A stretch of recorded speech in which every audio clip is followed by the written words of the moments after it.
শুভ শিব চতুর্দশীর অনেক অনেক শুভেচ্ছা ও ভালোবাসা আমার সকল প্রিয় বন্ধুদের জন্য।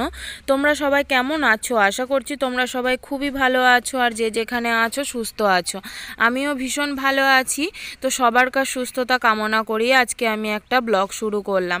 তো দেখো, সকাল সকাল তোমাদের দাদাভাই গাছে উঠে পড়েছে, আর এখন বাজে ওই বেলা 9:30 থেকে 10টার মতো। আর শিব চতুর্দশী তো ওই 9:45 নাগাদ। আর তোমাদের দাদাভাইকে আমি অনেক দিন আগেই বলে রেখেছিলাম যে একটু ডাব পেড়ে দেওয়ার জন্য।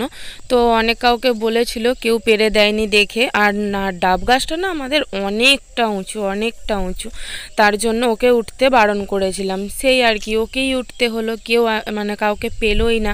তার জন্য নিম গাছের উপর উঠেছে, দেখো কতটা উঁচুতে উঠেছে। উঠে তারপরে ডাবগুলো পেড়ে দিচ্ছে। তারপরে দেখো, আমি আর আমার মেয়ে দুজন মিলে এখানে ফুলের মালা গাঁথতে বসে পড়েছি। আমার বড় মেয়ে, ও আমাকে খুবই হেল্প করে, জানো তো, খুবই হেল্প করে, প্রত্যেকটা কাজে আমাকে হেল্প করে। তার জন্য দেখো মালা গাঁথতেও বসে পড়েছি বলে ও হেল্প করতে বসে পড়েছে আমাকে। বললো, মা তুমি ফুলগুলো শুধু ছাড়িয়ে দাও, আমি মালাগুলো করে দিচ্ছি। আমি বললাম আচ্ছা ঠিক আছে। এবারে না দেখো, আকন্দ ফুলও সেরকম খুব একটা বেশি পাইনি, কেননা যেখানে আকন্দ ফুল আমরা আনতে যেতাম না, সেই গাছগুলোও কেটে দিয়েছে। জানো কি অবস্থা, একদম ফুল পাইনি। ভেবেছিলাম মালা কিনে নেব, তারপরে ভাবলাম কি যে না, যে কটা রয়েছে তুলে নিয়ে যাই। তো দেখছি অনেকগুলোই আছে, আমাদের 4 জনকার ঠিক মালা হয়ে যাবে পুজো দেওয়ার জন্য। তারপরে দেখো, এখানে আমাদের ঘরে ভোলে বাবার মাথা আগে ঠান্ডা করা হয়েছে, তারপরে আমরা যাব হচ্ছে ভোলে বাবার মন্দিরে জল ঢালতে। তো চলো এবার না ঝটপট করে সব কিছু গোছাগাছি করে নিই, অনেকটা বেলা হয়ে গিয়েছে। তো এই দেখো, আমরা সব কিছু গোছাগাছি করে নিয়ে 2 জনা মিলে বেরিয়ে পড়েছি। আর দেখতেই পাচ্ছ আমার পুচকুসোনাও আমার সঙ্গে রয়েছে, প্রায় 1 কিলোমিটার দূর। তো আমার শাশুড়ি মা বললো যে বছরে একটা বার কষ্ট তো করতেই হবে, আমরা হেঁটে হেঁটেই জল ঢালতে যাব। তো আমি আর আমার শাশুড়ি মা হেঁটে হেঁটেই যাচ্ছি জল ঢালতে।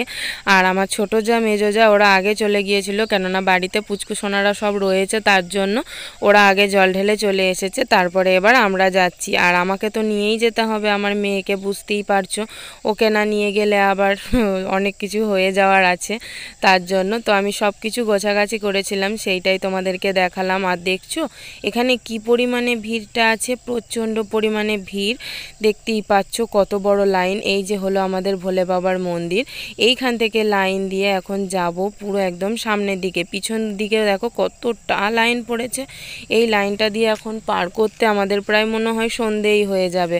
তো যাকগে, সন্ধে হয়নি, কিছুটা আগেই আমাদের হয়ে গেছে, মানে সন্ধ্যের কিছুটা আগে আমাদের হয়ে গিয়েছিল।